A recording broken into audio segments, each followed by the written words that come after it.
Welcome to Flip It Furniture. My name is Amy. Today we're just going to jump right into it.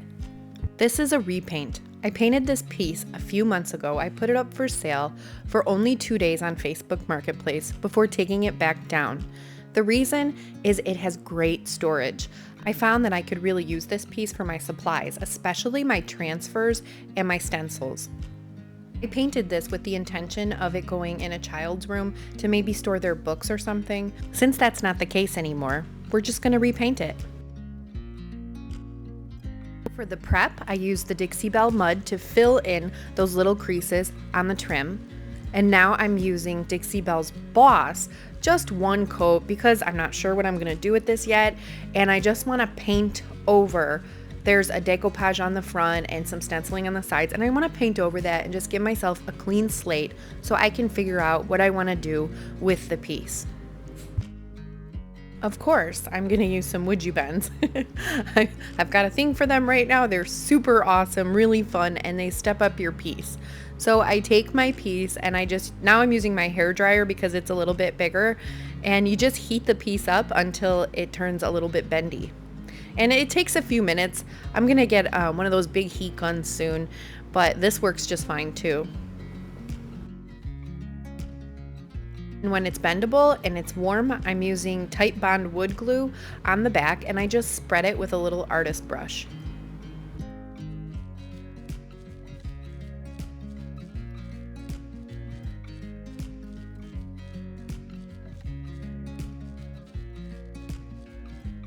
Then I line it up and I just stick it right on there. I'm just using my artist brush to kind of gauge that it's centered, but you can eyeball it, you can measure it with your measuring tape, whatever you feel like. And then I take my hair dryer again and I just give it a nice once over, making sure that it's completely on the piece. And then I want to take a wet brush and sort of just clean it up, clean up all that glue. It comes right off with a wet paintbrush. I have this WoodUBend trim, and earlier we used our Dixie Belle mud to fill in the trim over the edges of the top. When that mud dried, I sanded it nice and smooth. So now we're gonna place this WoodUBend trim right over it. All I do is I add my Titebond wood glue to the edges, and then I warmed up my trim with my hair dryer. I taped it off on that side, and then I just kept warming it up a little bit. And you could even just like slice maybe at the edges if you want, if that was easier. But I just kept warming it like piece by piece as I went on, and then it would just stick. So if you apply your glue first and then just work a little bit fast, I mean, I'm not like hurrying or anything, but I'm working in a timely manner. And I'm just going around the entire trim area.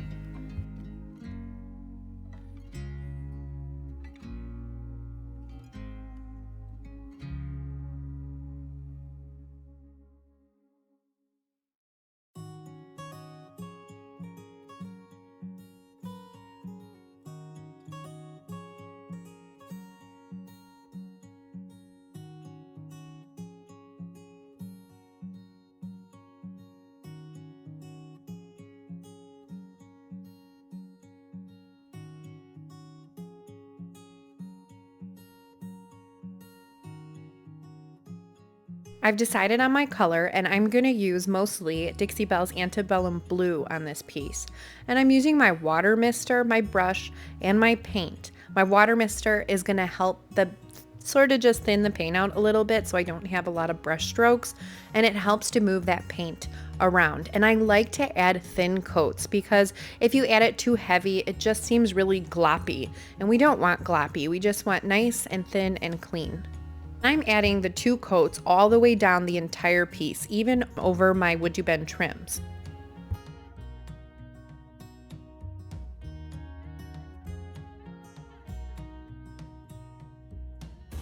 This is 1 full coat, and now I'm working my way down the piece with my second coat. I did get a little distracted, and I thought I was gonna add a little bit of In the Navy just to the bottom because I wanted to see what it was going to look like. And I use this color combo all the time because when you mix In the Navy with Antebellum Blue, it turns into this really dark teal color. And Antebellum blue on its own is a beautiful teal color, but once you mix a little bit for maybe a low light in the navy, it does change it up a bit. So right here on the bottom, I'm just testing out to see if I like it or not. And of course, I've done this color combo a few times now. I love it. So I'm gonna end up adding that to the front and sides.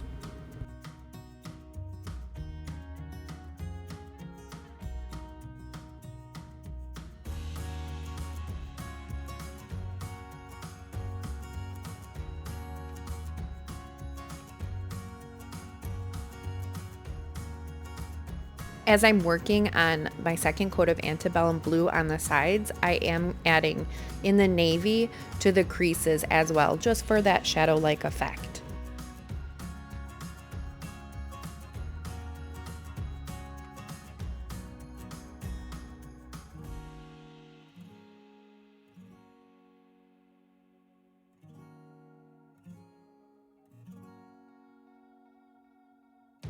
I'm just adding a tiny bit and blending it out. It's really easy to blend this color combination. I love color combinations that are in the same color family because they're really easy to blend and they add a lot of impact to your piece. It gives it a lot more interest than just the one color.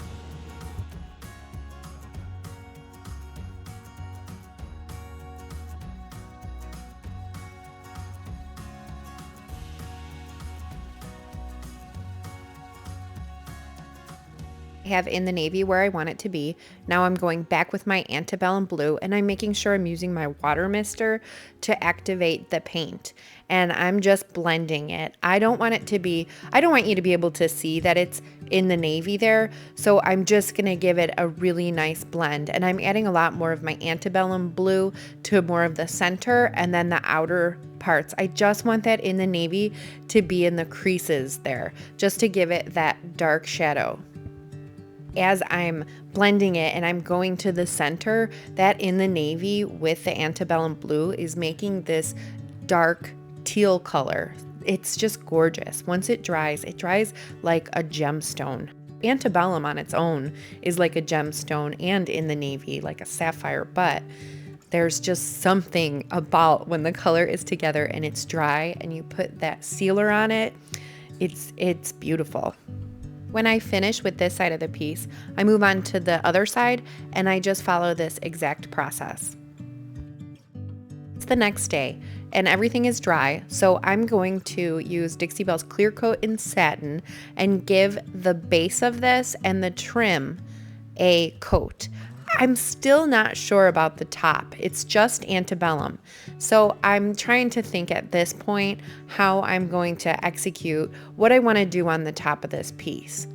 Because it's beautiful, but since the front has the dark in the navy and the bottom, it's just not matching for me yet. But I don't have a game plan at this moment. So I'm just going to go ahead, and I know I want to add some wax. So while I'm thinking, I'm just adding my clear coat.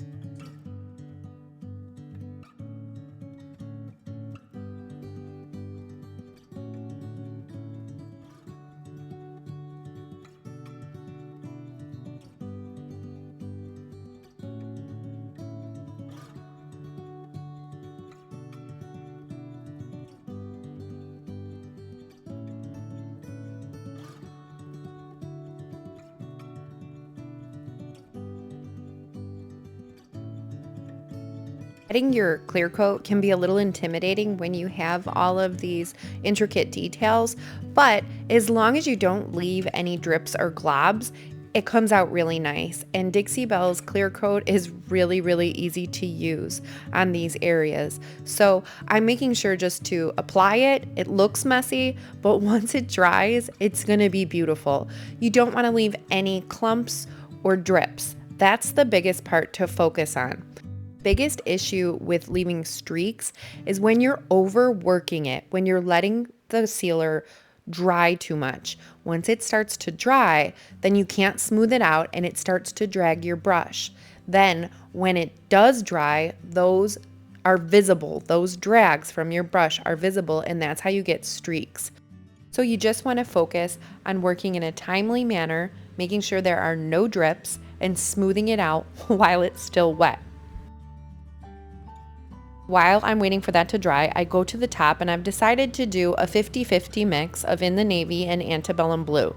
I think that'll look the best on the top. So I'm going to do one coat of that.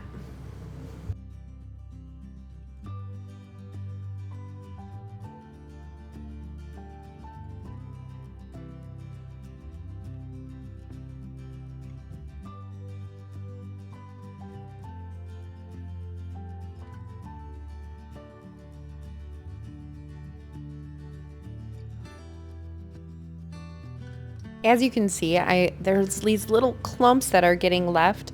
It's like dried paint because I was right at the end of my Antebellum Blue. So there was some dried paint in my container because it wasn't properly closed. What I'll do when this dries is I'll go in with a really light sanding pad and I'll just knock those clumps right off.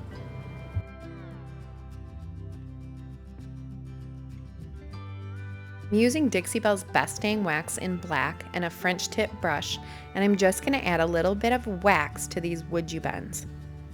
We added our clear coat first so that it would be really easy to wipe back with a damp cloth. And I damp my cloth with just water, or you can use a baby wipe.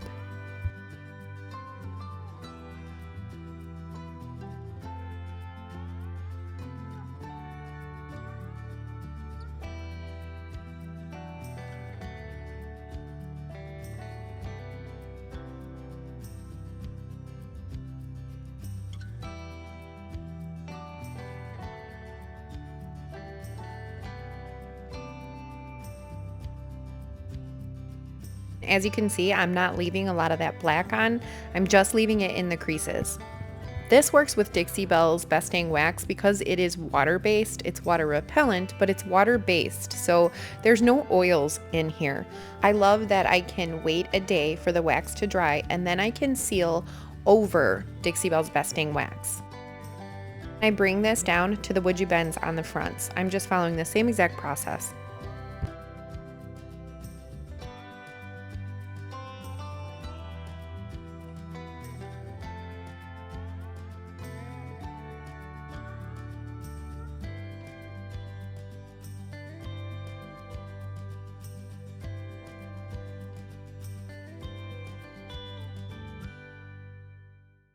And now I'm adding Dixie Belle's Gold Gilding Wax to all of the raised designs on my WoodUBends. I'm being very careful because I don't want it to go anywhere except for the raised details. When I use my fingers to apply gilding wax, I just have a little bit more control. Now, if I was going to apply it to like a full thing of hardware and not just the details, I would use a brush. But since I just want it on the raised details, I have to use my finger. And that's not a big deal because it just washes off with soap and water.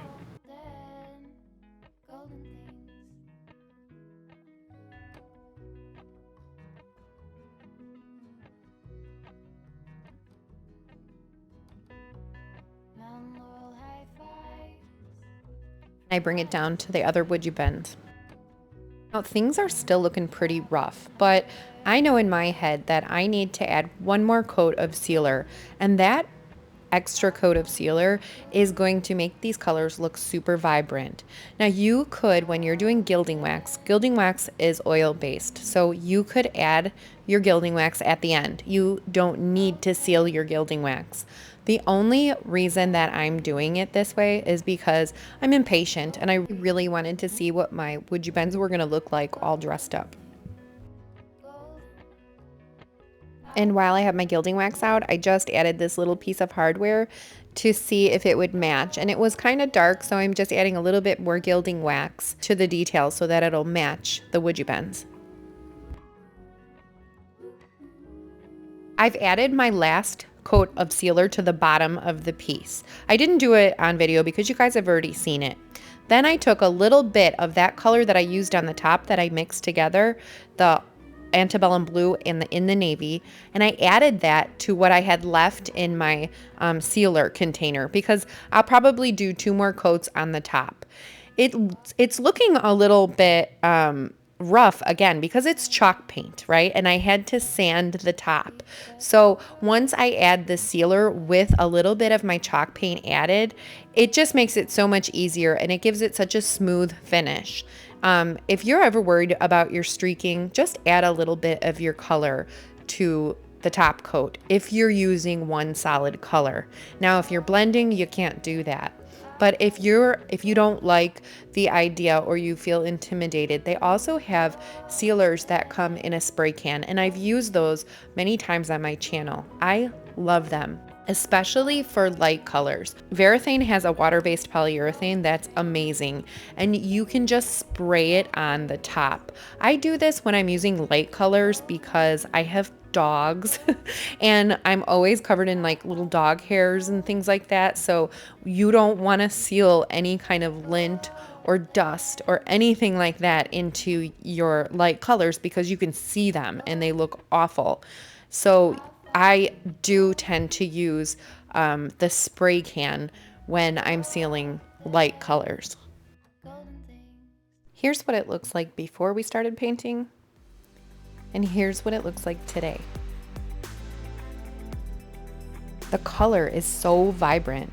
Adding just a little hint to that top coat really made all the difference in how smooth the finish looks. This is my first time using the WoodUBend trim. It's amazing. I just took this piece to the next level. I love the vibrant blue against all the gold details in the WoodUBend. I think that makes it look really unique. If you like blues and you like WoodUBends, check out this video right here. And if you would like to continue seeing my weekly makeovers, be sure to hit that like and subscribe button, and I will see you next week.